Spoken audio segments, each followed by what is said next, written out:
and Atreyu was on the tour as well. They're just Okay. also fantastic people. Like it was I kind of don't one know. of the, They're a good band, but as people, they're just the worst. oh no.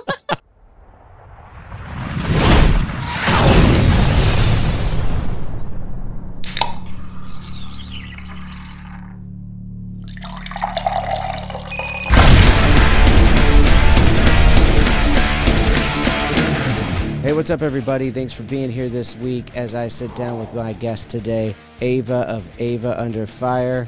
Her band is just getting off tour with some friends of mine in Asking Alexandria and Hailstone. Can't wait to hear how that tour went. They've got a new single out called Blow with Spencer Charnas of Ice Nine Kills that is all over the radio charts right now. And they got a new record coming out, Love, Drugs, and Misery. Excited to get to know Ava a little bit. Looks like she's ready to go, so let's start the show. Hey, how you doing? You? I'm good. How are you? Good. Before we get Awesome. started, do you mind? It's better for my get. Yep, perfect. You're already on top of it. This away. Okay, cool beans. Yeah, no problem. Yeah, thank you. Good to meet you, and thanks for having me. Yeah, thanks for being on here. Now, real quick, as at the top of the show here, I got to ask. Management sent me over, said Ava. I've heard other people call you Amanda. What do you prefer? Eva is fine. Eva is best. Yeah, we had the whole conversation, Ava versus Eva. It started as a song reference, and now it's my identity. So Eva is great. Awesome. So let's just go right into it. I know you guys just got off tour with some friends of mine in Asking Alexandria. How did that go? Oh, they're so awesome. I was so bummed they couldn't do like the full tour because, you know, everything that happened with Danny. Mm-hmm. And I hope he's feeling better now. But, you know, they were just amazing. It's such a high energy show too, you know? So They saw me peeking from backstage, right? Because I'm like side stage. I got to be part of it. And they like Cam and Sam were both like, come up here, you know? So they were super rad. Awesome. So, did you get to, as you said, that tour got cut short with them a little bit. What were you able to fill in the time with there? We finished out the time, the full tour kept right on going. So nothing more got to, you know, they invited us to add a song. And so actually we added one that we haven't released off the new record, which gets pretty awesome crowd response. So our label wants to go with that for the focus track, which will, when we release the album, which is going to be fun. So I'll tell you more about that. But yeah, we were able to kind of like fill time and, you know, it's been a weird world, as I know, you know, with touring and like delays for stuff, right? Bizarre, right? Yeah, to say the least. But you know, every tour we've been able to like do something extra, which as a new band has really been helpful for us to, you know, there's constantly a plate to step up to, and as we step up, people are like, yeah, you know, see if a band can jam. So it's pretty cool. Yeah, so you guys are from Detroit. You said it's a newer band. I haven't heard much about you until, you know, listening on Octane, driving in the car, and hearing songs like Blow with my friend Spencer. And it's, you know, it's a great song. Got really hooky. It's all over Octane every time I turn it on now. Well, how did you guys? I heard somewhere that you guys formed in high school. And how long have you been doing Ava Under Fire as a group? This is 7 years, I think, for us now. Okay. Many of us did meet in high school. So have an old school story. We all came up together playing in separate bands and different projects in the bar scene in like, you know, our little Southeast Michigan area, Detroit Metro. So we've known each other since high school, and it didn't really get to this lineup until much later. But kind of, you know, everybody you know, life happens, right? So nobody was really doing much anymore, and we just missed jamming. And so we were like, yeah, we could get together and do that again. And like the first couple songs that we wrote, we fell in love with again. And we were like, let's just try it just one more time. Let's just give this one last shot. And then here we are. Awesome. What kind of bands were you guys doing in the bar scene? What kind of music were you specifically doing, rather? Mostly, I mean, we were all part of original projects. So like we got used to, you know, writing collectively with another group of people. And, you know, back then, super inspired by, you know, Amy Lee Evanescence, you know, circa 2002 to 2004, somewhere in there. Mm-hmm. So it was new metal for sure. And it was, for me, it was something very different because I grew up as a pop kid, you know, 90s pop kid. And really? Yeah, it was very like my very first battle of bands. I almost bailed. I told them there everybody's gonna call me a poser. I can't go up there. And Wait, then before you go any further, then I gotta this. know what you mean by '90s pop. What were some of your favorites there? Oh, What? I couldn't keep up. I couldn't keep up. But I was I sang along to like Alicia Keys, very Nice, soul vibes. Same with Christina Aguilera. I mean, girl can just like rip. I mean, right? they have like massive sound and range.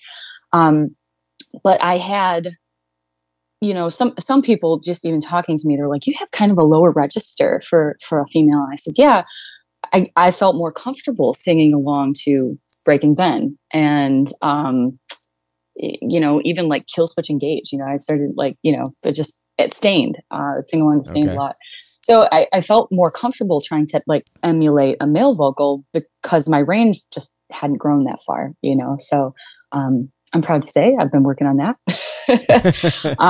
So it was, but that's how I kind of started in rock, and my parents raised me on rock music, Metallica and Zeppelin, and you know, that always felt very much like their style. You know, I didn't feel cool enough for rock for a minute. Didn't feel cool enough for rock. I was like a nerd kid, man. You know, I was like, yeah, I don't, I think a lot of nerd kids end up being in rock. That's kind of the whole thing. that's kind of the whole thing. I didn't know that though. I didn't, you know what I'm saying? Like, They're like for actually my not cool. parents, it was like, It's all like a facade to make to come up with something that's cool. They're all the Dungeons right. and Dragons guys doing the metal. I mean, I'm sure you saw Stranger Things. I mean, that's what it was, man. Yes.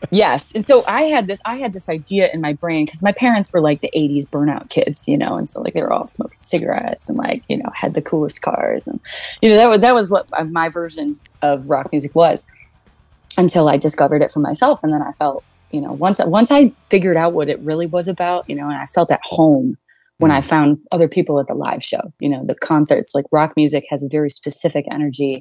I mean, the number one rule in the pit is like, if someone falls, you pick them up. I mean, there's so right. much honor Camaraderie. to that, you know? Yeah, very much a lot of camaraderie. And so I loved that energy, and I never looked back.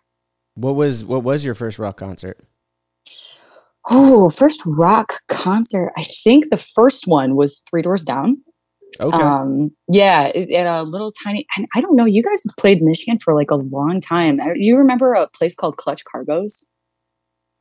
It's like a Not off the very top of like, my head. yeah, it's like a I real, it was like apologize to a, anyone who was there if we played it. It's just you know, this would have been a long time ago for you guys. I yeah, don't think you played venues that small in a while, but yeah. yeah, but that was like the spot for Michigan band. That and like outside of downtown, of course, there was St. Andrews Hall and the Shelter and that. I Um, remember St. Andrews Hall. Yep. yeah. Oh man, St. Andrews. Did you hear that place recently? Like the whole floor fell through. They had No. like a giant, like a, you know, all of this is like restoration from the 20s, Yeah. you know, for a lot of these venues. But thankfully, not a ton of people got hurt. They're able to refurbish it. But yeah, St. Andrews went Wow. through a time recently. I Still there did not though. hear about that. Yeah, Yeah. that's awesome. So that was us. So That we've was grown up in Detroit Rock City, and yeah, it's our stomping grounds. that's awesome. And then so that was your first rock concert was Three Doors Down. What was your first pop concert then? My very first concert ever was Right. Britney Spears. Awesome. What era? I What mean, it was era? a massive production, you know. Hell yeah. And Brittany was right, awesome. Brittany is still right, probably awesome. I don't know. right. But Yeah, free Britney, the whole movement. I mean, it worked. I yeah. mean, she's still out there killing it. Yeah. So yeah, pop icon, right? So that was Yeah. my very first show. Um, What so I'm sorry, what era was it? What years? this was maybe 2001. Early 2001. 2000s. I missed a lot of I think that was the other part that kept me away from rock music for a minute, was because I felt like I missed so much of it already. I didn't really come onto the scene until new metal. Like that's when I discovered a love for rock music myself. But there was so much, you know, the 90s, you know, the whole Nirvana craze, and the whole you know, even before that with, you know, the rock music that my parents grew up with. It was like it didn't feel like mine. But Right. when I saw Amy Lee on that stage and Evanescence for like the Fallen tour, it was like this I could this I can own. This feels like my generation's type of stuff, you know. And it was a little bit darker, a little bit edgier. It wasn't so much like party music anymore. It was like really Hmm. meaningful, and I felt really inspired by that. Well, do you go back to any of those '90s bands now? Like now that you Oh, found sure. yourself in rock and stuff, and like, do you take any inspiration from some of the stuff after you came into rock? I mean, you already mentioned Amy Lee and the new metal scenes. Where else are you getting some inspiration? Oh man, Pat Benatar, huge Pat Okay, Benatar so just go fan. back to the '80s. There we go. Yeah, yeah, yeah. And then, even just listening to the Nirvana catalog, Alice in Chains too, big Alice in Chains fan. Amazing. Um, they're incredible, and the way that they phrase things, it was so. It wasn't like you needed a ton of lyricism in a lot of their stuff, but what was said was so powerful. And so Hmm. for me as a lyricist, I was like, yeah, I want to do more stuff like that, make it really impactful.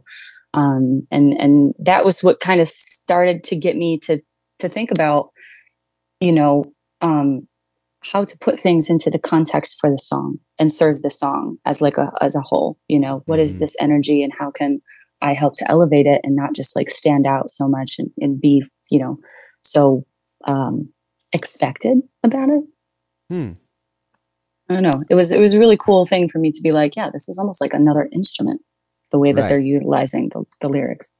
Yeah. Well, I mean, yeah, it absolutely can be. I mean, it's however you interpret it, what you want to say, and how you want to say it. And I feel like if you're going back to some of that '90s stuff, it's a great.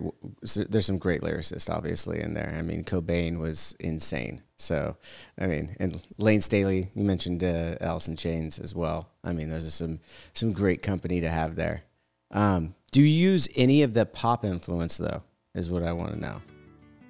That's almost my standard. Yeah. I mean, Yeah. absolutely. Right. I mean, that's sort of like where I learned to write and what I feel most comfortable in as far as the format. Right. So, um, even to the point where on this upcoming album, we were in studio and, I, have a grit vocal, a scream vocal in there.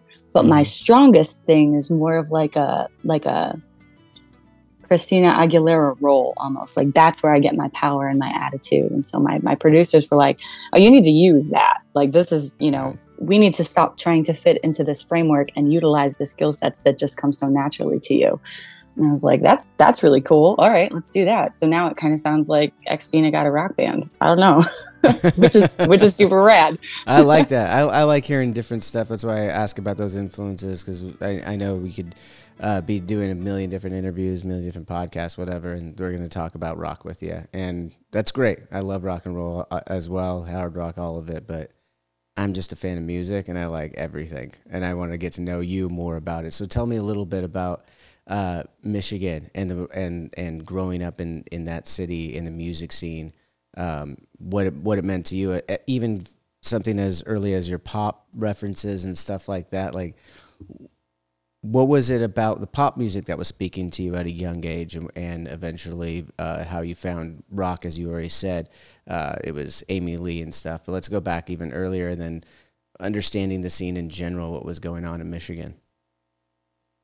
Yeah, it was a cool vibe when I first started, and it was kind of like now we have such a separation between like local artists and the types of stages that they can go perform at.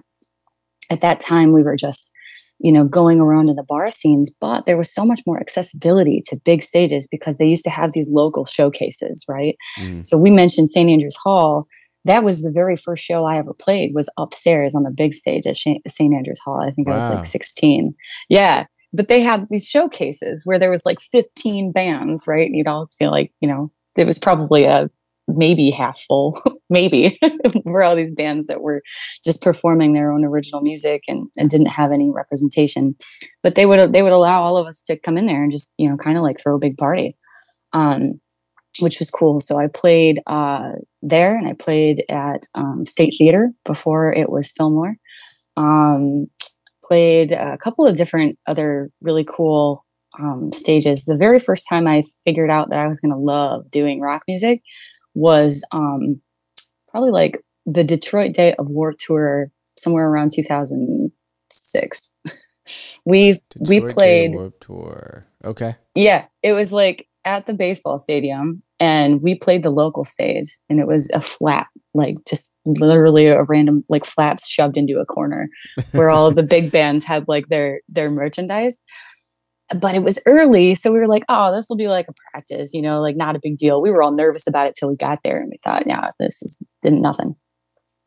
I looked up halfway between like song 1 and 2, and there was like 400 people at a standstill, just ready to go. Because I didn't realize then, but now it makes sense to me. They've all been standing in line since 9 a.m., just Right. waiting for music to happen. So when I looked out into the crowd, I went, hands up, and everybody went, yeah. I was like, this is it. I need to do this for the rest of my life. Right? These rock people are crazy. So we've had those moments, and I think that was what really inspired us to kind of keep the faith, so to speak, because it wasn't just bar gigs. There was a lot more acceptance of like local DIY sort of musicians doing their thing, and I loved that energy. I loved that vibe. Now Detroit Rock City's really got a lot of work to do, man. There's so much that these especially after COVID, so many of our smaller venues are like shut down, not doing stuff anymore. It's really, kind of sad to see. At the same time, now being at the level that we're at and trying to get on some of these, touring at a different professional level, still keeps encouragement that someday I'll be able to reach back and maybe help out some of my old bar scene fans. Yeah, that's awesome. So you also have done some tours with, or at least one tour with Halestorm, correct? We played a show, and it was show. Fantastic. Yes, Where it was that a show. We had, so Lilithar was on the tour, and I think she had just some scheduling conflict, something where there was a few shows that she couldn't make.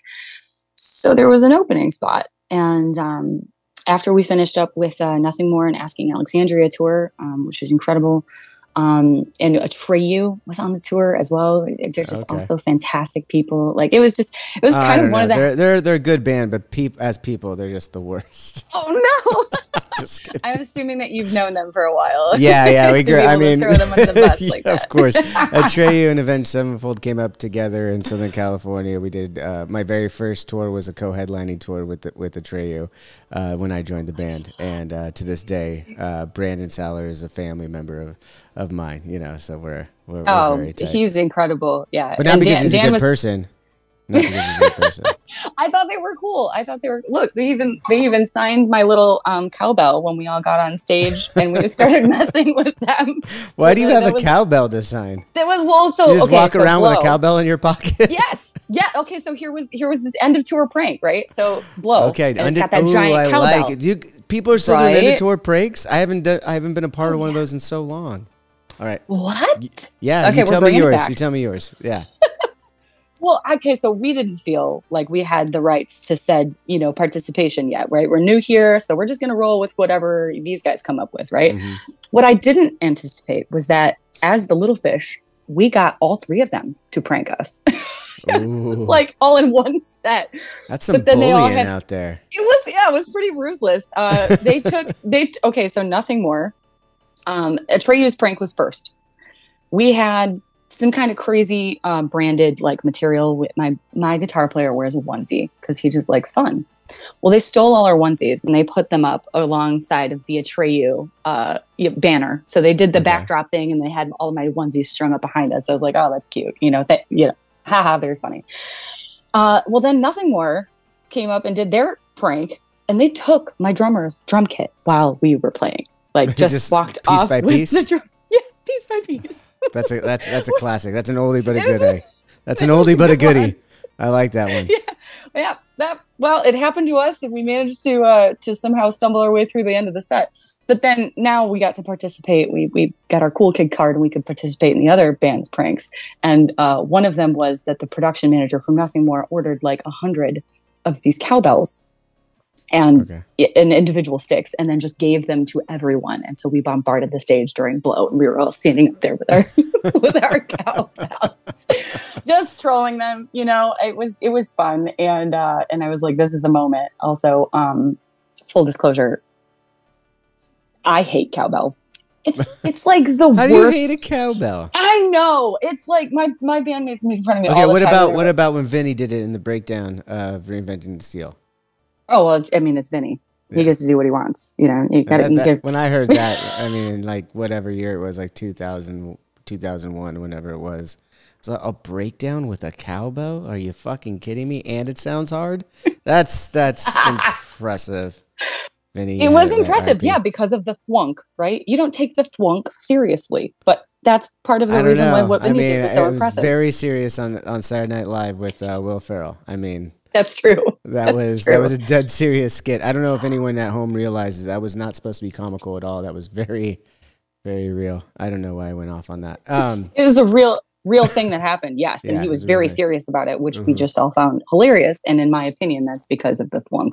But hey, I honor the thwunk now. I have one wonderful from Atreyu. Thank you guys for onboarding us in the appropriate way to do this end of tour shenanigans, which was so fun.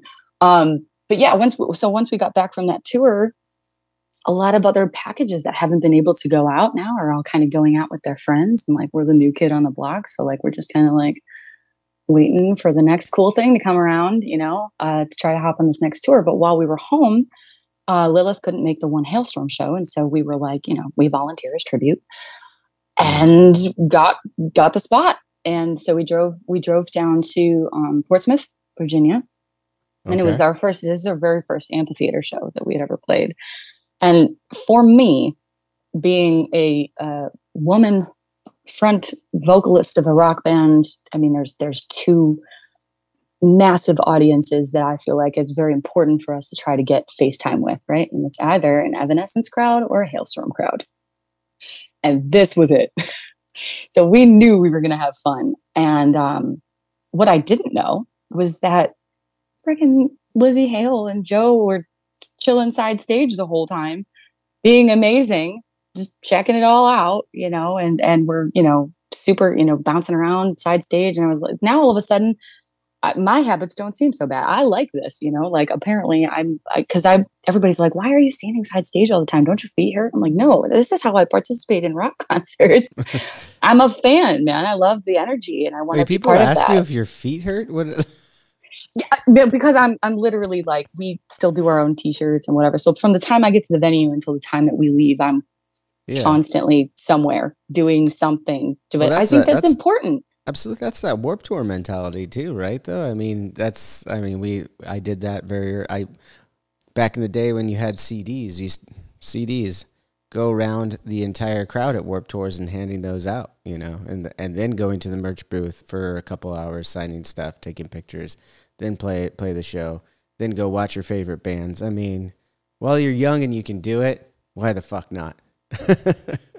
That's exactly. And that's why I was like, what do you mean? This is what I'm here for, right? So you've got that same hustle though. That's, you know. Yeah. And you got apparently it's not just Detroit. And you, as you said, you're up there with someone that's in Lzzy Hale that you're trying to get in front of their audience and the Hailstorm audience and seeing how they're doing it. You know, a lot of times you pick up, I mean, for me along the way, it was a lot of picking up from other acts that we were on the road with, a slew of them, you know. You see something that you like, you're like, I might borrow that. Or you see something that, you know, not necessarily in love with, you're like, that's not for me, you know, but it kind of helps. I think being out on the road really helps figure out how you want to be an entertainer on top of it. You could be an artist and write music at home, sing, do all these wonderful things, and that's, you know, the bedrock of what we do. But there's that other element that takes it to the next level, and that's getting out on stage, demanding a crowd, entertaining a crowd, and that's just as much as art as anything else. It's very much a part of it, especially in the rock world. And I find that you got to get out there on the road, see what other people are doing, find your own way, do it your own way, and, you know, by trial and error. And I think that watching somebody else on side stage and getting that feeling is definitely something that you could benefit from. I love that. And I agree with you 1,000% on the perspective, like, especially in rock music, like this is the one space where even as an entertainer or as an artist, right, people are like, if you're not authentic, they'll sniff that out, So like but it's so fun for me. And this is all still very new too. I mean, we've been waiting in the wings for all of COVID to try to figure out when we could just like open the floodgates already and get started. I mean, we don't even have pre-pandemic experience in this that's touring interesting because world. you guys have been doing it for 7 years, but I mean, we're now 3 years removed from coming up on 3 years removed from COVID. So that's almost half of your guys' existence. And I know I know that what those first few years are really like. Like, I mean, you go back to Avenged Sevenfold 1999, but it wasn't until 2001, 2002 we really started to make any sort of headway at all, and that's just to play clubs, mind you, before Waking the Fallen ever came out. So it's like those first few years is just struggling to find a gig, putting stuff in the back of the car literally, and driving as far as you got enough money to gas to get you to that opportunity at the time. Absolutely. And thank you for that reference as well, because I remember those years when everybody was like, this has been Sevenfold. Then we've seen you guys live and killed it, by the way. We've been big fans for a long time. So thank you. And this is one of those inroads though that I'm so grateful. Now that we get a chance to talk, I get to meet people. It's really cool that like Lzzy Hale and like even, like all the Asking Alexandria Nothing More guys, like everybody was giving us a shot, onboarding us as a new band, but also like taking time to check out like what we were doing and like chat with us and, swap ideas. Hey, we've been in your shoes. This is what helped us when we were grinding, for the first few years, which was stellar, and, it was really fun for me to see even just, okay, so Nothing More's merch guy, like the very first time, this was also the first time we'd ever been on a tour bus, which was amazing. So you were on I was going to ask that you guys are touring on a tour bus for this one? We shared a bus this last tour, right? So we kind of lucked out because Nothing More needed a bus and a half, right? So we were like, well, can we swindle our way onto the crew bus? So you shared it with Nothing More crew bus. Okay. Gotcha. Crew bus. Yeah. Which was a wild ride. But so fun. Riding with the crew, man, that's right. Talk about a different breed. It's a different breed. You already know. Oh yeah. Oh, I know. Yeah. All too well. That was our first go. So, but the crew like kind of wants to scope you out, you're new here, they also want to make sure that you're not like entitled, showing up and whatnot. But we were hustling, we were loading our own gear. We were loading our own, stuff. I was counting my own t-shirts. We're, like you said, you got to put in the work. And then after like maybe one day, they kind of like caught the vibes and they were like, you guys are doing the right stuff. Like if we can be helpful, let us know. And then from that day on, it was like besties, which was so rad. Felt very accepted. How long was that tour? 6 weeks. I think we went. Yeah. We were done just, I think end of July, maybe early August, something like that. Okay. Mm-hmm. And in those 6 weeks and you're on the bus for the first time, with crew members, which is, I've done those many, many times. First buses are always shared with crew members and stuff. And you learn very quickly what kind of human being it takes to be the first one up and the last one out, and how crabby they can be. But also amazing at the same time, quirky. It just takes a different person to do that job, I think, and it's a thankless job in a lot of ways, and it doesn't happen. None of these concerts that everyone loves happens without those guys. So I have utmost respect, but in that I could still talk a little bit of shit. They're fucking batshit crazy, some of them. So it's insane that it's great that you're able to experience that, and it brings me to the question: outside of the business, the shows, the work, what you're really out there to do, what did you learn from them about how to blow off steam? How were you guys? I mean, that's a big part of it. You got days off, you got things to do, you got idle hands. The concert's really only what an hour of your time, really, and then load in, load out, of course, but then the sound check, all that. But you've got a little bit of downtime every single day, not to mention days off. Traveling in the bus, sometimes you have those longer bus rides than others to get to the next place. What are you guys doing to pass the time, and did they give you any ideas? Yeah, they gave me a lot of ideas. Half of them were bad ones. So like we tried only half. That sounds like a really nice crew. I'm gonna say you're a female on a rock bus with a bunch of rock. Yes. Yeah. I think they did. I absolutely think that was part of it. Absolutely think that was part of it. It's also maybe the times now when I mean back in the early 2000s probably around. Any female that was around on the crew in general, like of course you were nice, made sure you eased her into it, but then it quickly became one of the guys a lot of times out there. So it's like, yeah, I'm wondering how nice were they? I mean, I definitely did get initiated into the crew, and that comes with its own territory. You know what I'm saying? Like once I was slinging T-shirts with the other guys that were also slinging T-shirts, now I become part of the merch crew. So then we mess with each other, and they steal stuff from my, my booth, and like talk to me like from like your I'm booth, one of the guys, not like your suitcase though, right? Like no, not they couldn't fit into anything that was in there anyway. Those guys are all like big burly guys, And I was, hey, it doesn't mean they didn't try. 5'2". Doesn't mean they didn't try. Yeah, right. As a matter of fact, one of them was such a sweet guy, and he also had like really long hair like mine, and so he noticed that like I was trying to get my brush through my hair, and it literally broke, and he was like, I got you. And like he had like this wet brush. He was like, curly, difficult hair, you need this in your life. And I was like, thank you.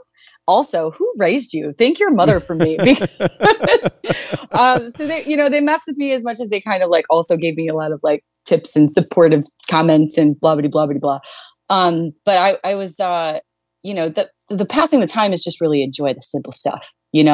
Like whenever we would go and we would have downtime, and a lot of people all like to just kind of go, to Shoe Express, walk around, see what's out there. If we're in, an area that like you shouldn't really be walking around in, like maybe you just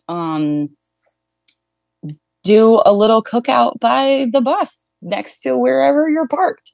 Yeah. And everybody kind of like threw in and that kind of thing. So most of the time there was adult beverages involved. So there's that. And it wasn't anything specific. It was like when you're young and you just, whatever you can find that has alcohol in it. Absolutely. that was it. The simple pleasure. Whatever was left over from the ride or before, whether it be warm or cold. I know exactly how that goes.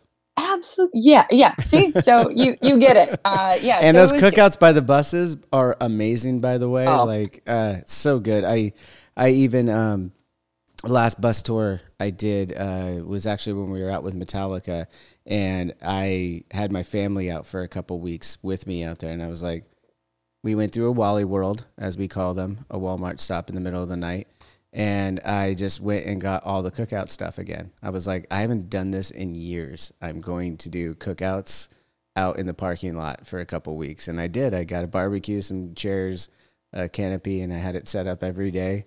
I'd go out there and have a couple beers and barbecue before the show, and then go out and have a good time. And I was like, it felt like being back in those hotel parking lots sometimes, or on a Warped Tour, or at the back of an amphitheater shed, whatever it may be, the summertime. It just felt like that, and I missed it. I don't know what sparked it at that time, but even you saying it right now, I'm so fond of those memories, that camaraderie of. It just felt like a high school party, but like with a bunch of people who were all in the same boat trying to do the same thing. It's really different and really, really fun. And you get great jokes, you get great debaucherous things happening. It's the best. The debauchery is the best, and it's grade A with some of these, like you said, crazy people that have been on the road for like years, right? And right. I'm just getting started and I can almost count myself as such. But some of these people are seasoned vets, right? So it's really fun though. It's very special moments, that whole bonding and camaraderie. And we've been able to keep in touch. So like Lilith Czar, the guitar player for Lilith, his name's Evan, and he was a tech out on the road with the Atreyu guys, and so we've kept in touch since tour. And so hopefully when they get a chance to play, I forget which one now, if it's Louder Than Life or Aftershock, because we're going to do both this year. But I think we play on the same day, so we were all kind of like planning a hangout. You know, it's like getting the friends back together kind of deal. Yeah, you know, I love that. Which is so fun. Yeah. So we've been really having the time. I try to explain it to people that don't do what we do. And it's like camping if you're in a van, and like glamping if you're on a bus, but it's still like those little simple things are like what you want to, you still can't be, this is not lavishness and luxury lifestyle. Like you're sharing a rolling apartment with 12 other people. Like, hurry up. In a very tight little bunk. That often feels like a coffin. Yeah, it's it's funny though. I miss those sleeps in the bus. I mean, this is some of the best sleep you'll ever get. Especially for people like yourself, 5'2", I'm 5'6". Like that's plenty of space for me. I'm in there. It's all dark as shit. It's perfect temperature. Like I said, it feels like I'm in a coffin, and I like the rolling. I like the movement. I like to sleep in that movement, and it's like that. Those are some of the best sleep I ever get, or got rather, was out on the bus. Oh, same. Yeah. I mean, like what kid didn't fall asleep when their parents were driving them somewhere when they're, so it feels like falling asleep in the car, but it's all nice and dark and temperature controlled. And like you said, I mean, you usually had a few drinks before you get in there, Right. Yep. And if you're bunk size, you are good to go. Yeah. I feel bad for the bigger guys. I'll be honest. I see some of the bigger guys get in there, especially the crew members that are bigger too. You're like, how? Like that sucks, dude. I have the funniest. Oh my gosh, I'm gonna have to send this to you now after I tell you about it. But like my guitar player is 6'6", and he had the very top bunk, and awesome. So like him getting out of the bunk was like watching a baby giraffe be born. Like, like there's just limbs everywhere. Did you get video of it one morning? Yes. Did you post it? Did you guys post it? You definitely should, because that's hilarious. I'm doing it. Check the Instagram. It'll be on there. I told him already. I was like, I put it on Patreon because I wasn't sure like if I wanted to out him like that, like publicly, but I'm doing it now. You got it. We just talked about it. Fun. Yeah. It's fun.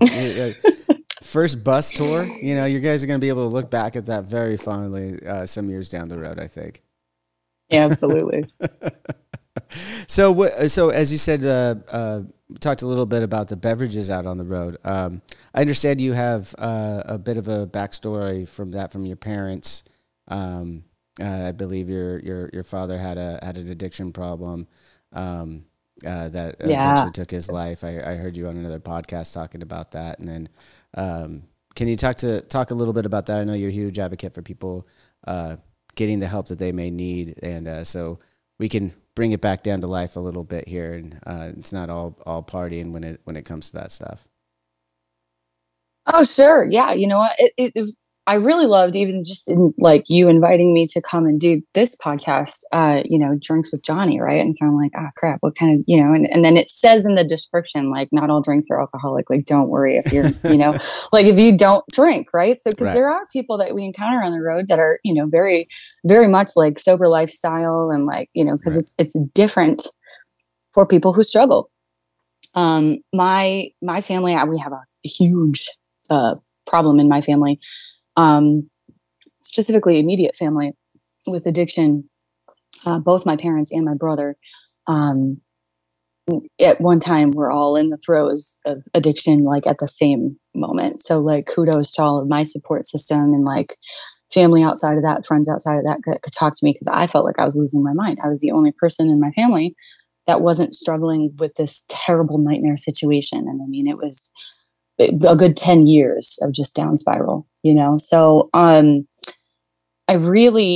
had to step back and ask myself, and still to this day, it reminds me to step back and ask myself regularly, like, am I just enjoying myself? Because if that's the case and I'm in the moment, then that's great, you know. Mm. But if I'm coming home stressed out, wanting, you know, some sort of alcohol, eh, that's it's not a healthy space, right? Mm. So I'm very attuned to what is a healthy space for me and what is not a healthy space for me.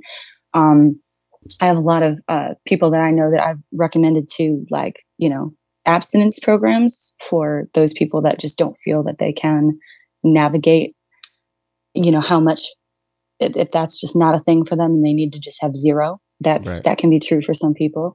And then there's also smart recovery, where there's like problematic use is what they're trying to kind of get to the bottom of, right? So those Right. types of impulses, like, is it okay for you to have a beer with friends when you're out, you know, at their bonfire? Sure, you know, but are you noticing that there are other patterns that you don't like? Yes, and I want help with those things, right? Right. So there's a lot of different ways to handle it. But I think that for my parents, it was also way more than just like alcohol is one thing. It's its own demon because it's readily available and it's everywhere.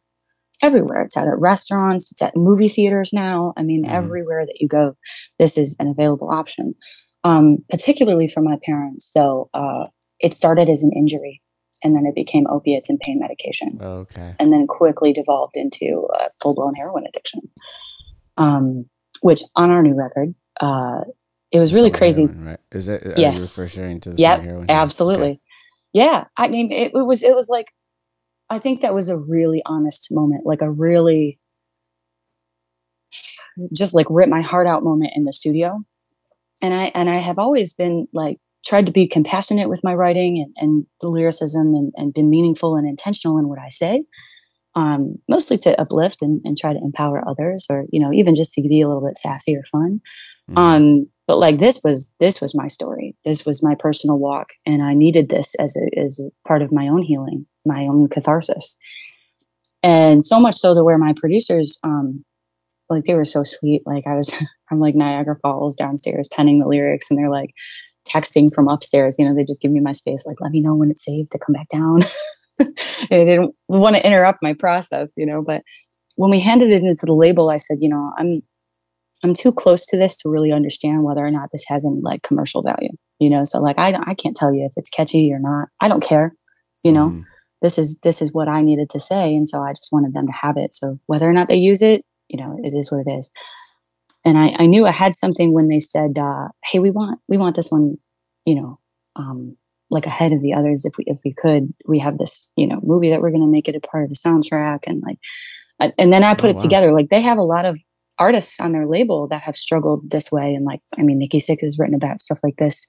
Um, you know, Five Finger Death Punch has their own lyricism about like addiction and recovery, and so there's a lot of themes of recovery for other artists that are on the label. And I was like, wow, I hadn't even thought about it like that, but like, I was so grateful that that's what they saw first. Mm. I was on the phone with our representative. I know you don't know me, but thank you so much. This means so much to me. Oh wow. And that was how we started. Wow, that's it. Yeah. Wow, that's incredible. Uh, I do like that you point out though, and it's something I grew up with a father that was an alcoholic and got sober. He's been sober for like 35, 40 years, something like that. I don't even know. It's been a long time. And Great for him. yeah, he did it through an abstinence program like AA, or it was AA. And I've gone through struggles on my own, more along the lines of what you just described, as like trying to find where you can work on if it's okay to drink sometimes and stuff, and if you can actually control it, because I do find it's great that now with a lot of therapy and just knowledge about it in general, the more we learn about addictions and just mental health in general, that it's obvious it's not just black and white for everybody. Obviously, everyone is an individual, has their own perception, has their own perspective, has everything to do with that one thumbprint of a person, right? And I think that that's really important for people to know, that like, just because you don't fit into one thing doesn't mean you can't work on it in a different facet. Or like I said, for me, like right now, I'm currently taking a 6-month break from drinking, just because being home for 4 years was not great for me. So I needed to No. learn how to do that and domesticate myself from the other life that I was living. And now it's great. It's a recalibration. I'm plan on drinking again, having a good time, and just in a more mature facet. And I think that that's something that it's not for everybody, but through me, through my therapist rather, and myself, we've been able to figure out, I think, how we're going to move forward, and we'll see how that goes. But I bring that all up just to say, I'm glad that you said something about how there is that smart therapy, or that way, however you do categorize, I didn't know there was a name for it, to be honest. But Yes, Smart Recovery is another smart form recovery. of recovery program. Yeah, that's more focused on like how you moderate use Mm-hmm. instead of abstinence only. So yeah, Yeah. they're both viable. Yeah, because the abstinence thing just didn't work for me. Like the black and white thing. Like, because obviously, for me, I've been able to take time off before too, so it didn't click with me that it needs to be a complete done. And maybe it will be later in life, but at this point, it's not. I'm gonna work through this and stuff. So, I just like that there are more options, and people are talking about more options rather than like, you got a drinking problem, you got to go to AA. That's it. And it's like, or you got to go to rehab. That's it. It's like, that's not necessarily true. No, no, it's not. And you're right, it doesn't look the same for everybody. I have a lot of really interesting stories, people that I know, from, close friends of mine, and even your friends that I just met on tour that are like you said, taking breaks, Mm-hmm. um, just trying to recalibrate, how they see things, and, be more mindful about how they can be involved in their life in meaningful ways outside of that, making sure that that's not taking over. Right. I mean, how easy is it when you're just sitting at home for indefinite amount of time, just waiting to Yeah. figure out what life is going to have, how life's going to take you in this direction? And I think there's a lot to be said. Thank you for bringing that up about like, it probably has its own variability for everybody. It's been a hard time, no matter Mm-hmm. what it was that you struggled with, Yeah, absolutely. so, but yeah, I think therapy is wonderful. And we've done a couple of things now with Sweet Relief Musicians Fund. Mm, They are a really cool program that funds mental health related expenses for like people in the tour community and musicians that are in need. So that sounds like a great place. yeah. I mean, I've had some really cool. So I don't know if I told you this, but like the same year that I graduated with my degree in psychotherapy, I was doing my day job psychotherapy, and then we actually got a record deal. So it was like now I'm a Wow, I didn't realize therapist you musician. had a degree in psychotherapy. I didn't even realize that. There you go. So yes, Okay. I'm very well versed in a lot of that stuff, and I think it's been so rewarding for me to find that other people really have that same idea. There's no more like black and white thinking is so um, really just sets you at a disadvantage, that Right. there's only two ways to do something. And in a lot of cases too, for addiction specifically, right? You talk about people that exist within extremes, and that serves those extremes, right? But if we start Absolutely. talking about there's healing in the middle ground, there's healing in the middle ground, right? Try to find the middle ground, and then worlds open. So Yeah, I agree, and I think it's true, and not just in addiction, or as we're talking about more specifically, but I think it's true just in life in general, man. Like, I think that's just such a. I'm hoping as a race we're getting past that mentality that I think has just been there forever for whatever reason. You wax intellectual historical about it another time, but it's just been the way of at least our society here in America, of it just being one way or the other. Like, there's no middle ground on anything. And I mean, you could get into it politically, you get into everything, and it's like, dude, like, there's so many different ways to look at this. Everyone has their own perspective in life. Everybody has what they see, and how they process it is different. Than they'll be looking at the exact same thing, and that is 100% different. They will see it a completely different way. It doesn't make it wrong. It means that it's seen a different way, as their perception is, the way they were raised, the way, whatever it may be, their environments go into that development, and what their perception is, and will eventually continue to progress and make them the adult, mature human being that they hopefully will become.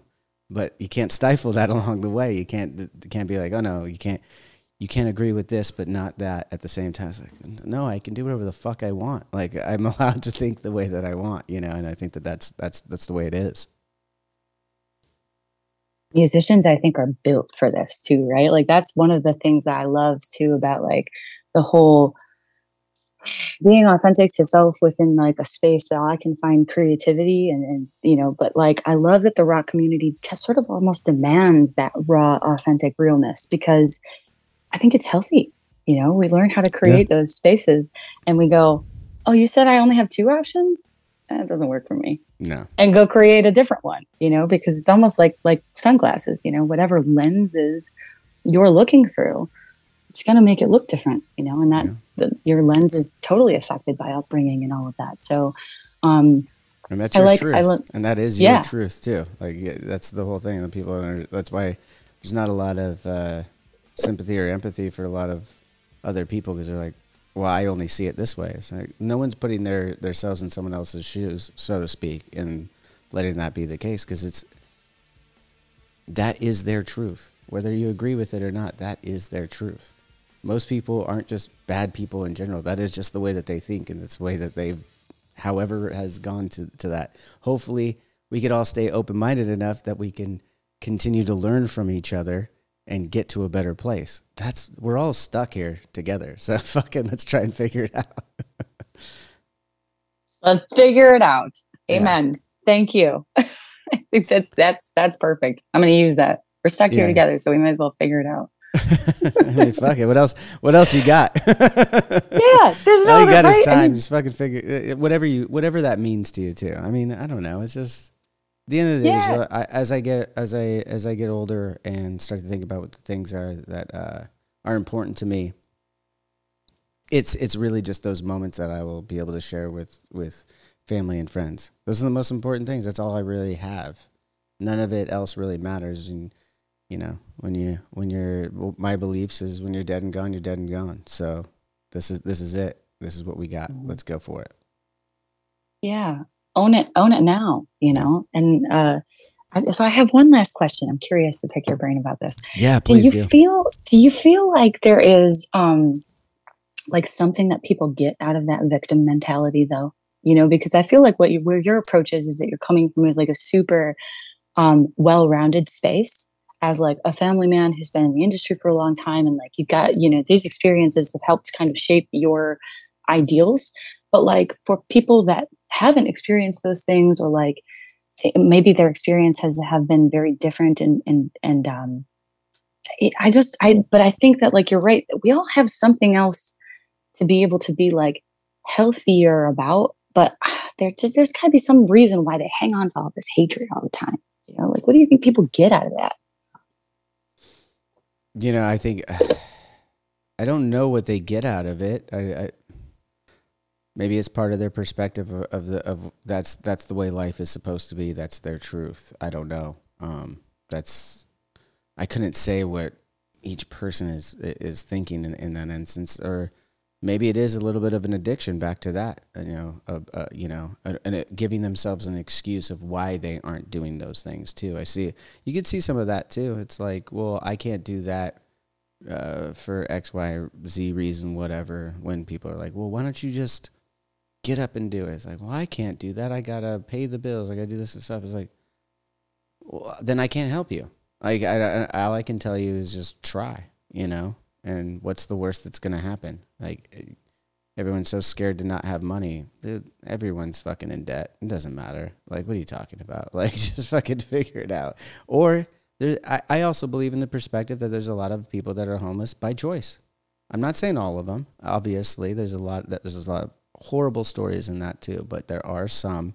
I don't know what the fucking percentage is or anything like that, but there are some that generally choose to be homeless. They want to be off the grid for whatever reason and anything like that. And it's like, okay, you're allowed to do that. Don't fuck with anybody. Go ahead. Everybody can find their own way, in my opinion. You find your own way, you do whatever the fuck you want. As long as you're not hurting somebody else, then go do it. It doesn't matter. So like this importance that's placed on material things, status, likes on fucking social media, all that stuff. It just, you have to be able to put it in perspective, realize it really doesn't matter. At the end of the day, when you're on your deathbed or whatever, are you going to be thinking about any of that shit? Do you really think you're going to be thinking about any of that shit? So where does it fall in your importance level?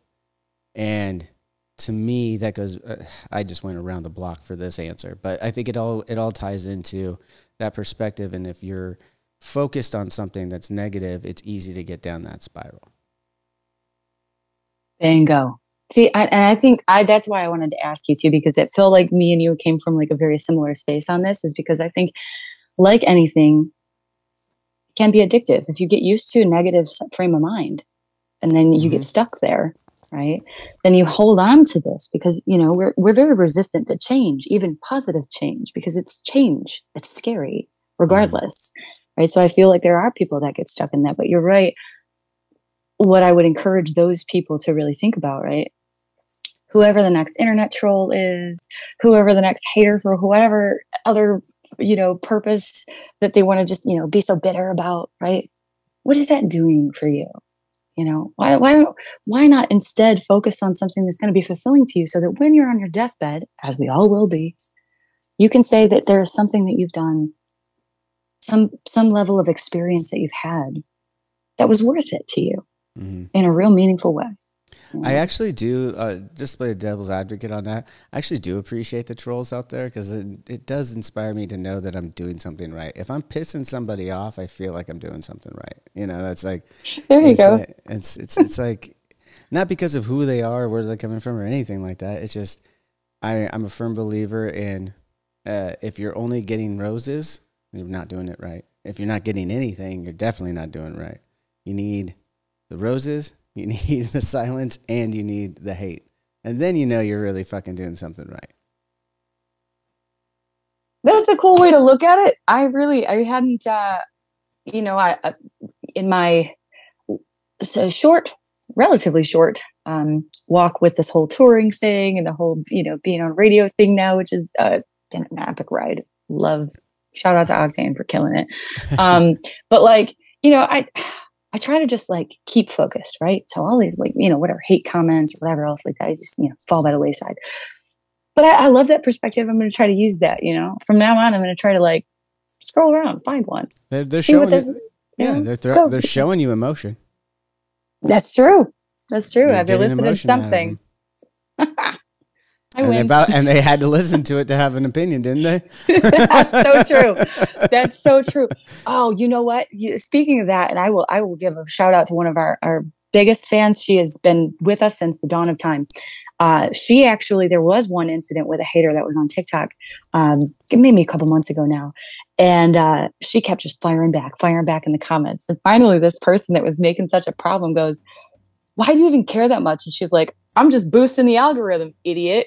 Like, yeah, there you go, awesome. Too. Hey, interaction these days, right? I was like, I love her so much. It's the same thing. I mean, back, you know, before social media, archaic media, whatever the hell you want to call it, I don't know.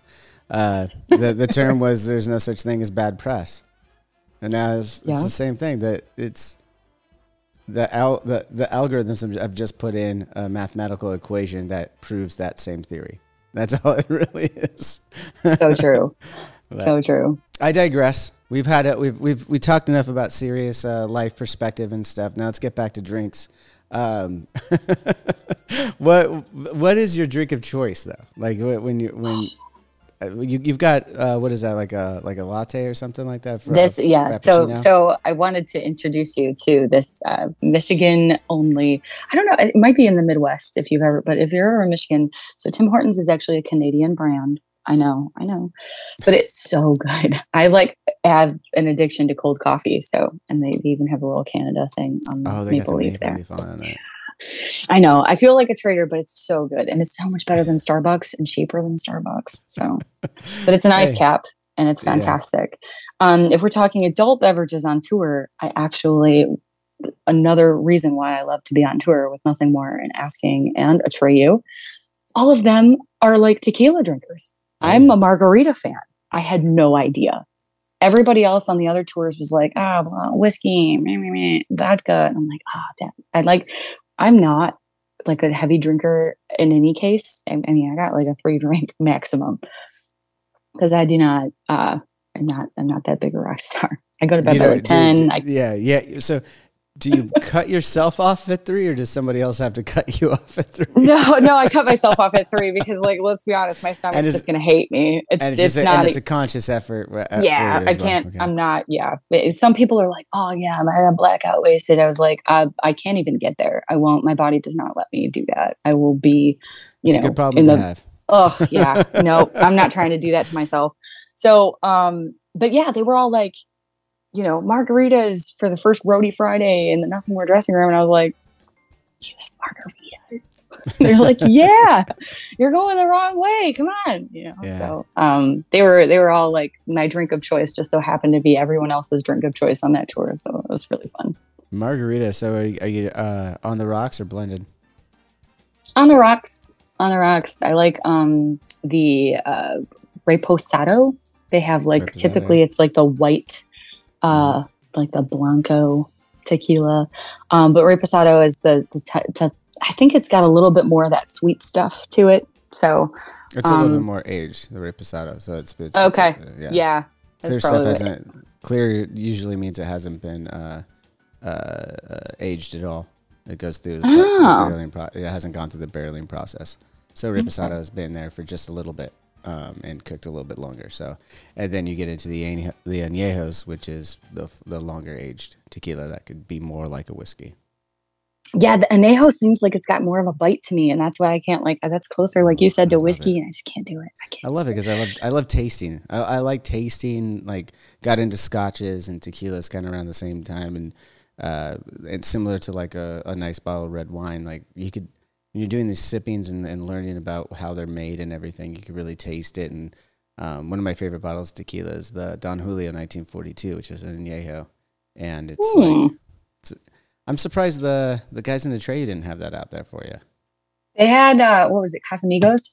Casamigos is good. Yeah, they had Casamigos. And that was the first time I think I had Casamigos. And Dan was like, you want to do a tequila shot? I was like, listen, I'm going to tell you a secret. I don't do shots. But you're a Treyu, so I guess I'll do a shot with you. So you gave me like a little baby shot. Yeah, it was good. It was a shot made for me, which was just a little guy, which I appreciated.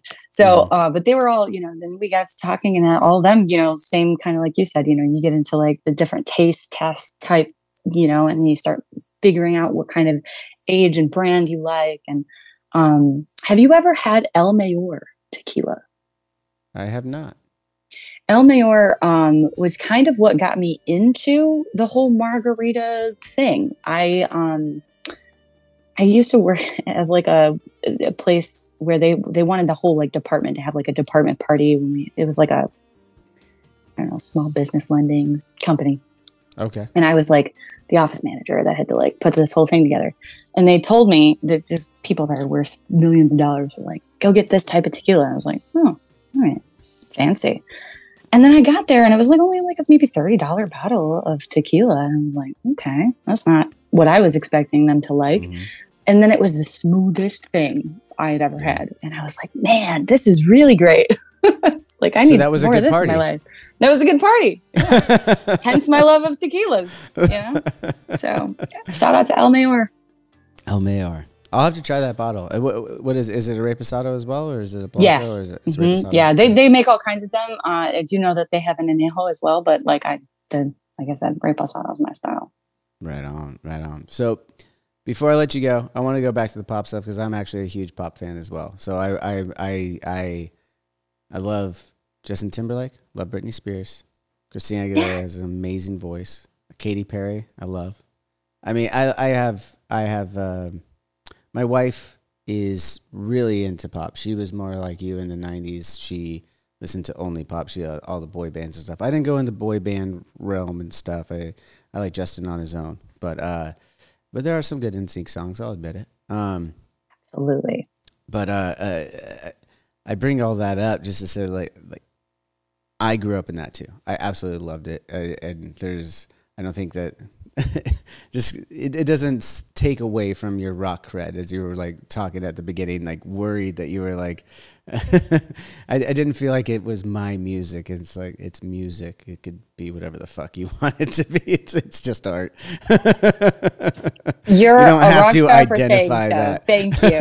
Yes, thank you for not only validating but normalizing my experience, because you said good music's just good music, you know, like It's just fucking so. good music, man. Yeah, I told my guitar player, which I went to the Backstreet Boys concert with my guitar player that just came through a few months ago. So like How was they're that? all.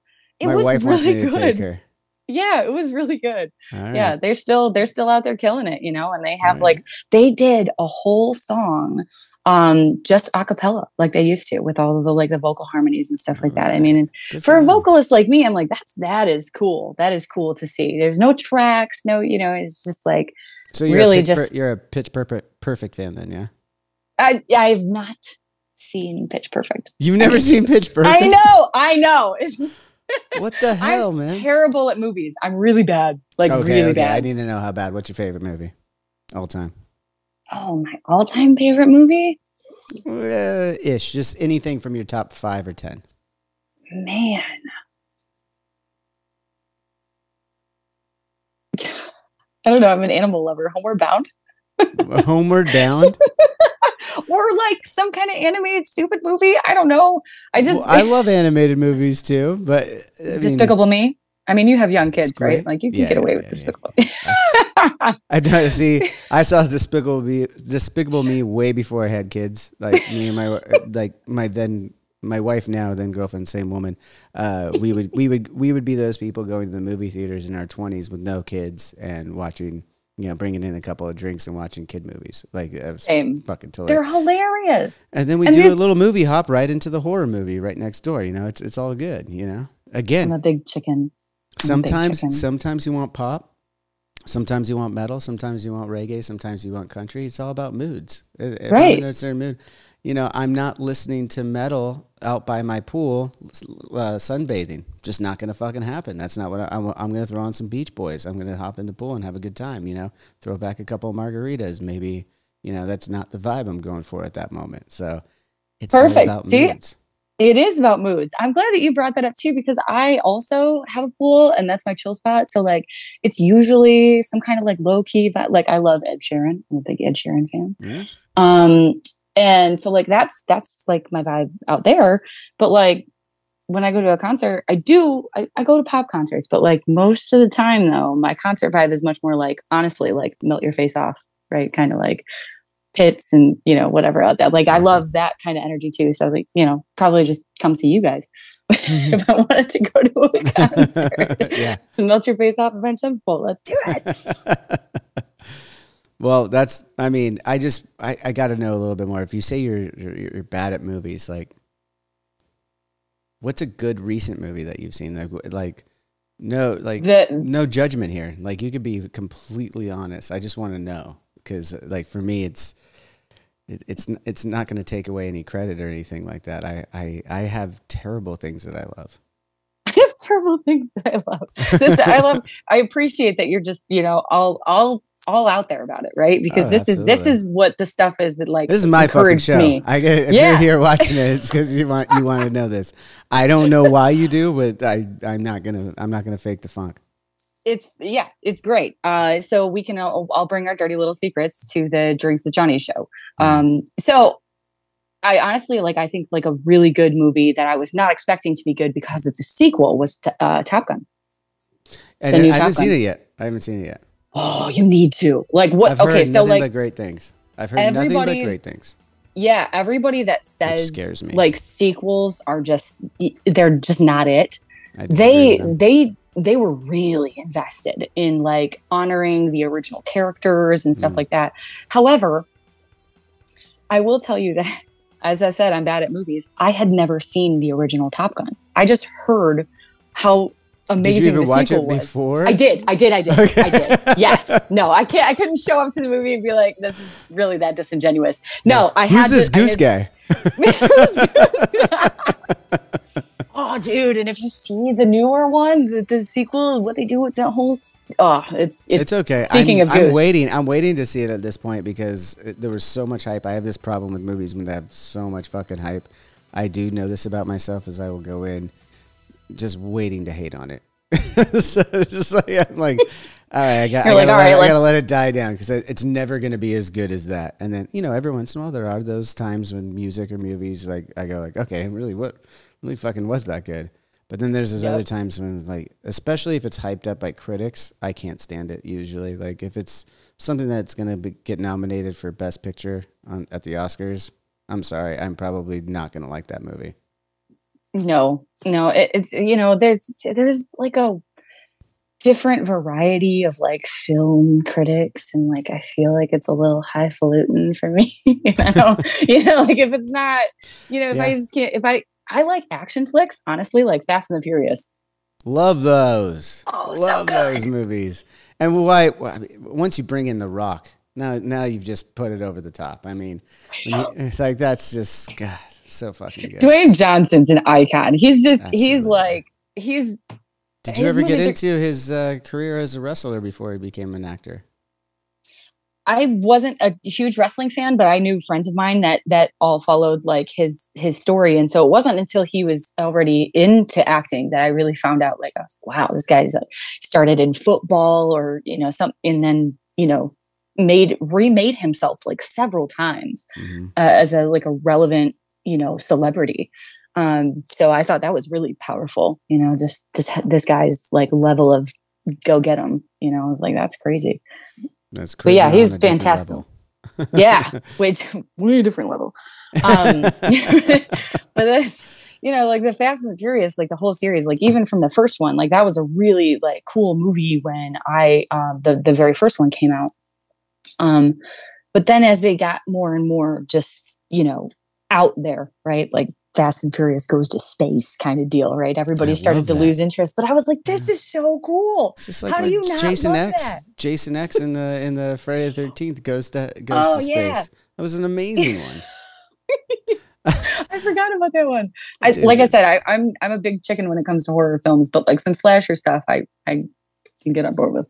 And then now I'm like in a horror film, which all my friends thought was hilarious.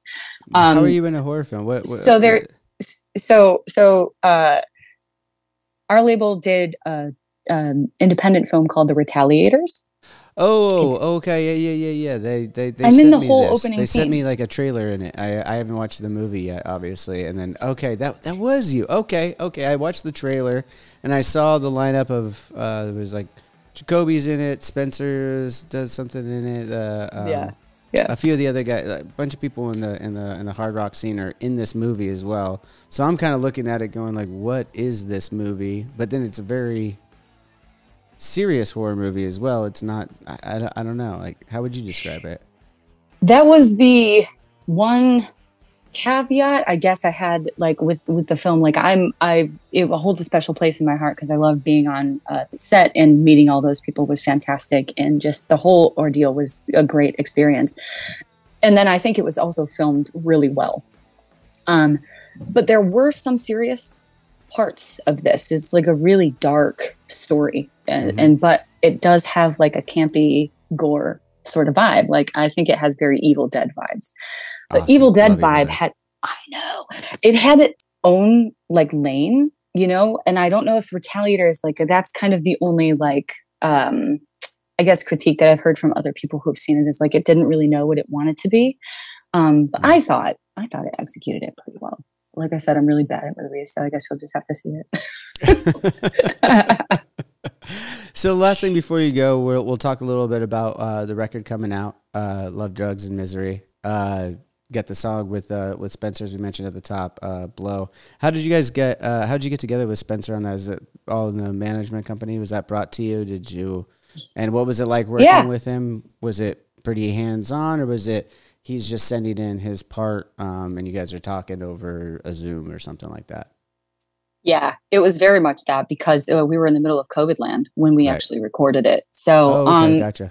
It was like nobody was really doing anything. A bunch of schedules just opened up, right? And they really liked this song. And it was actually because they wanted it to be a part of the Retaliator soundtrack and Spencer is in it, that, management and all of the powers that be were like, hey, we should just kick this over and see if he would jump on the track. And I was like, is that even an option? I mean, this is Spencer Torres from Right Sign Kills. I mean, this is kind of a big deal. Like, we're new here.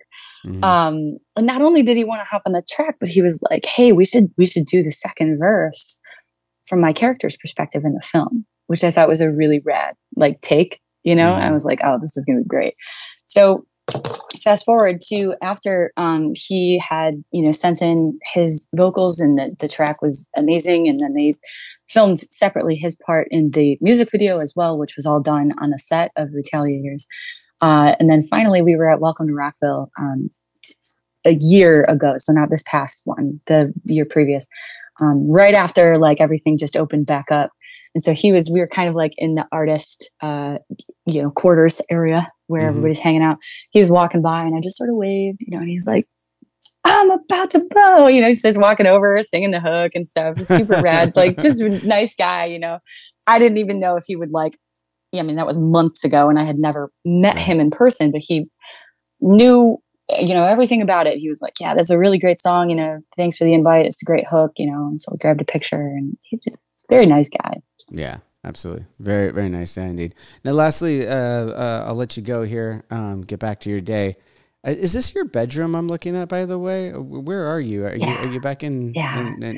This is my home office studio. Yeah, I was gonna say because you also have your vocal mic back there, and I do see on your Instagram I have seen you do a lot of I don't know. Are you taking requests for these covers that you're singing? Is that what you're doing, or the videos? No, actually, this is just people were wanting us to, you know, like COVID land meant we learned a lot of covers so we could jam for hours outside at like Riverside. We live by the Detroit River, and a friend was like, "I got a food truck. If you guys want to come by and jam some stuff." Like, okay, because there was nothing else happening. So it was outside. So we learned separate ways. And then Stranger Things came out, used separate ways. I was like, missed opportunity. You know, but like, oh well. They wanted to keep the '80s vibe, though. You know, exactly. But then my buddy from State of Mind was like, hey, I'm gonna, you know, they record a lot of covers. They kind of like intertwine it between like covers and originals. He was like, I want to do a Destiny's Child cover, and because of the whole pop world vibe, he was like, you have to be on it. I was like, all right, well, let's do it. So yeah, this is my bed office studio because I have a small house. My bed office studio. Yeah, that's where I sleep. That's where I sing, and that's where I have clients. And that's my other part of my recording stuff behind me. So yeah, there's the full tour. Recording stuff. What's that? The robe is part of your recording stuff? No, not the robe. the small laptop right next to the robe. The small laptop. Okay. Yeah. Is the robe what you wear when you have your client sit down? Yeah, occasionally, because this is this part of the house gets kind of chilly because I only have a window air conditioner, and that's kind of where I try to, you know, we just keep it here because the rest of my house is it's not big, but it's all like one hallway. So like we don't have central air. You know, we're, like I said, we're just starting. Right. No. So this is my little sanctuary. No judgment but you would laugh because this, you know, it's so fun to live this small because of the things that the opportunities it affords us to go out and, like, you know, I can leave home and it's not a big deal, and we have a roommate that takes care of our cats. So like, great. Right. But I go outside and that's my sanctuary. Right. I mentioned my pool and stuff like that. Like, we live on a whole acre. So like most of my time is actually kind of spent outside. Right. So I just love it. I got my tree line and the whole thing. So, but we have fun here. Yeah. But this is my one little space where we can actually, like, you know, get stuff done. You say we, are you, you said we have a roommate and stuff. Are you talking about a boyfriend or something, or? I'm married to my guitar player. Oh. Don't tell anybody. Don't tell anybody. Okay, I didn't know that. Yes. Yeah, I just slip into the plural because, you know, it's fun. No, yeah. we have built this over the last several years, and in that time, you know, 6'6" with a Gibson Les Paul, and I was like, oh, hello.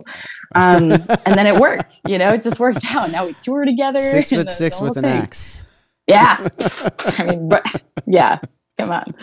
It was a good time. So, and we still have fun with it. So we're excited. And on tour yeah. together, like, I wish I knew that before. That raises so many more questions though. Like, how do you do that on the road? Like, that would be so foreign. You know, it was like weird because people were asking us almost as though they were expecting it to be like a big problem, you know? And I was like, but you don't understand. Like, we have fun. I feel like I did a good thing. I married my best friend. So like, we have fun together. Like, this awesome. I wouldn't want to travel and all that stuff, be like away. You know, I feel for other musicians, you guys that have like, you know, I took a peek at some of your other podcast interviews. You were talking with Chad Gray about having like a young family. And so the time off was kind of like great for you guys in a certain sense, because you get to be with family. I just have cats. You know, I don't have to. I just bail, and I'm with my best friend. I can understand. I mean, I'm with my best friends, not the ones I married, but my other best friends. You know, that when I'm out on the road. So, I guess that makes sense. Isn't it weird though? Because like you're kind of married to them, like it's contractual still, and like you guys like form your own. I don't know if it's contractual. fight just as much, maybe. I mean, maybe there's rights to it at this point. It's been long enough, but yeah, but with your best buds, you know, so it is cool to have the experience, and then I don't have to leave anybody at home, which is great. You know, we found this kind of like almost as a second career, most of us. So, you know, we stayed on our grind the whole time. We loved music. But I was invested in, you know, kind of like this was just going to be my hobby. I mean, it had been for most of my life. I just never put it down. And then time passed and we got together with writing, you know, newer, more elevated kinds of sound. You know, it started piquing interest like after a long time. So we've had our life outside of that, even before now. So it's been a cool ride. I love being able to tour with my best friends. That's fantastic. Yeah. So. Well, thank you so much for the time, Ava. It's been great getting to know you. Wish you nothing but the best. When does the album come out? Do you guys have a date yet? Yeah, September 23rd. September 23rd. So it's coming right around the corner. Everyone go check that out. And I'm looking forward to hearing some of the other tracks. I've only heard the 3 that you guys released so far. So really, really excited to hear the rest of it. And Much see you guys love. out on tour. Thank you. Hope you guys get some more tours out there, and hope to see you out on the road someday. Yeah, I'm sure. I mean, it's a small world. I'm learning. So and you guys are just you just got your album together too, right? Are you guys finishing that, or you guys are just finishing up? Yeah, we're finishing it up. We're getting close. We're getting close, but yeah, we're still working on it, and yeah, hopefully, sometime soon we'll have something eventually. You know, it'll be soon. Yeah, I'm sure. I don't put timetables on anything for many reasons. Yeah, it's ready when it's ready. Yeah. Well, and when it's ready. So we'll be out here and we'll see you guys, I'm sure, on the road eventually. So absolutely. Cheers again, and thank you so much for this. And we'll hopefully we'll see you around. Yeah, we'll talk soon. Thank you very much, Ava. Take care. Cheers. Bye-bye. And that'll just about do it for this week's episode of Drinks with Johnny. Thanks for being here. Thanks for Ava for being on the show. Go check out their new record, Love, Drugs, and Misery. It was really great getting to know her. As I said at the top, didn't really know much about her before as a person, or as you know, they're a fairly new band, so there's not a lot of history on all that. So it was really interesting to get to know them, see how life is on the road as a starting band these days. It's real fun for me to reach out and hear some of that, and then share a little bit of our stories and our mental issues. We'll be doing a follow-up later on this week with Ava, I'm sure, on the phone. So head over to anywhere you get your podcast to hear that. And until next time, as always, cheers.